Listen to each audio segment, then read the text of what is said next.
Alegre ya era este si Señor Francisco Liberio del Zone 2 Barangay Salaan después que pari el su puerco animal ayer tarde.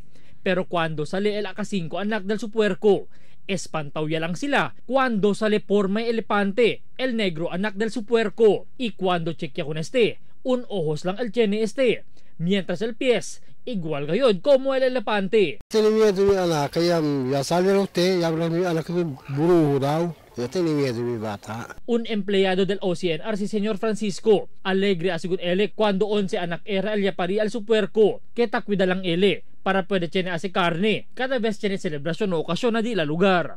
Enseguida se eleva el news team con el atensyon na opisina del veterinario na San Roque, donde asigun con Doktora Rita Leonila Taclob del Culianan District Veterinarian. Este asigun el akasegundo sitwasyon, donde ya tiene un elepante forma y cyclops, un ojos lang el tiene cuando pari el puerco.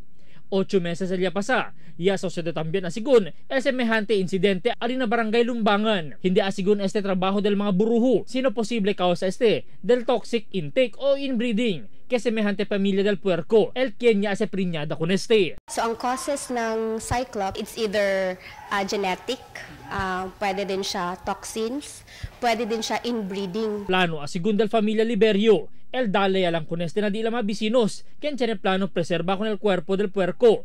Después muri minutos, después siya na se con ele. Albert Luna, Dateline Zamboanga.